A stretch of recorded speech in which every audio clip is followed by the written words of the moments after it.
بسم الله الرحمن الرحيم waxaan maanta halka tacsi uga dirayaa geeridii foosha xumeyd ee ka dhacday dekada Boosaaso gudaheeda oo lagu dilay maamulihii dekada Boosaaso Paul Anthony Formosa iyo shirkadda maamulka dekada wada ee B&O tacsidaas oo ku socoto shirkadda eheladii uu ka geeriyooday dhammaan dadka reer Puntland falkan oo ahaa fal argagixis ah oo aad u fool xun waa dhaqan ay baryahan oo dhan la beegsanayeen sidii ummadda Puntland iyo dadka Soomaaliyeed oo dhan noloshooda u halisgelin lahaayeen haday tahay noloshooda dhaqaale midooda nafeed iyo sumcadoodaba barnaamijkan maanta lagu dilay Paul ma aha dil loo geystay shakhsi maamulaha oo kaliya waa dil loo geystay ummadda Puntland oo loogu talagalay in la baabi'iyo horumarkooda iyo dhaqaalahooda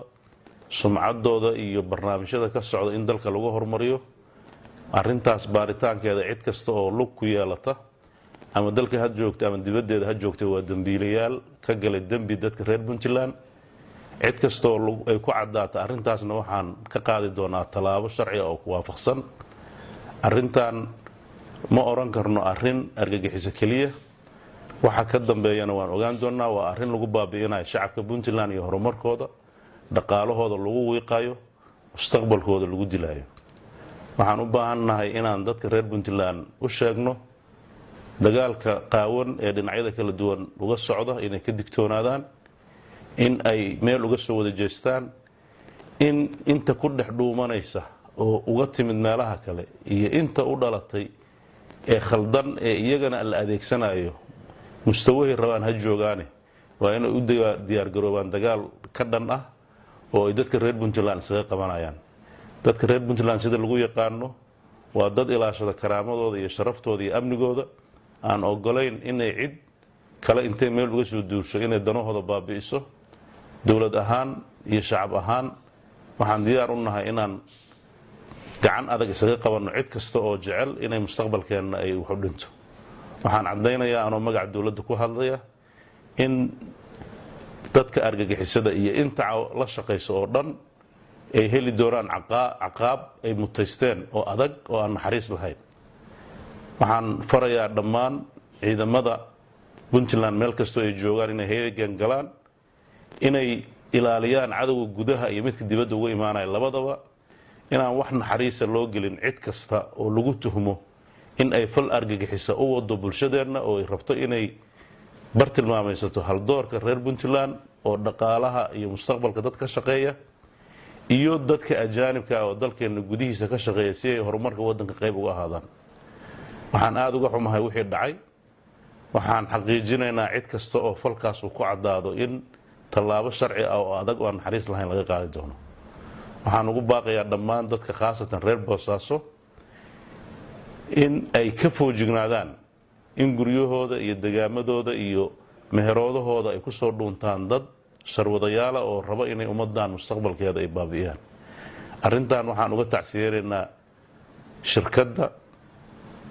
dawladda Imaaraadka oo shirkadaas ay ka tirsan tahay Paul iyo qoyskiisa iyo wadankiisa waxaan aad uga xunnahay wixii dhacay waxaan rajaynaynaa waxaas dhacay inay ku koobnaadaan fal argagixiso oo ka dhan ah dhammaan ummadaha adduunka oo meel kasta ka dhacay inuu la mid yahay inay Puntland raalli ka ahayn inay aad uga xun tahay inay meel uga soo wada jeestaan bulshada caalamka iyo Soomaaliduba sidii la isaga qaban lahaa dadkan xaq jirka ah ee doonaya inay deganaanshaha adduunka khaasatan gobolkan aan ku noolnahay ay waxyeelayaan oo ajandayaal ka baxsan ajandayaasha wada noolaanshaha wata haddaan Puntland nahay waxaan cadeynaynaa dadkaasina wax naxariis ay nooga jirin midab kasta uu leeyahay cid kasta oo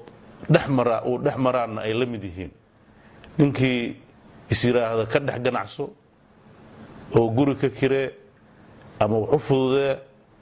ama hunguri u geeyo dawladdu waxay u ictibaaraysaa inuu isaguna argagixisan yahay oo waxba ka duwaneen fal kasta oo arintaas meelihii uu soo maray cidii lagu tuhmo talaabo adag baa laga qaadi doonaa dilka maanta dekada Boosaaso ka dhacay wuxuu ka dhigan yahay dil lalu bartilmaameystay in dadka Soomaaliyeed wax horumar aysan gaarin khaasatan Boosaaso iyo Puntland guud ahaanba. Boosaaso waa isha dhaqaalaha gudaheeda in dad marti u ah dalkeena in lagu dilana waxay u keenaysaa sumcad xumo iyo dhaawac weyn oo ay kalifayso in cid kasta oo nolol u soo dooran lahayd ama horumar ka sameyn lahayd ay ka tagto. taasna waxay dhaawac ku tahay dawladnimadeena iyo bulshadeena. dadka reer Puntland waxaan ugu baaqayaa inay amniga ka shaqeeyaan,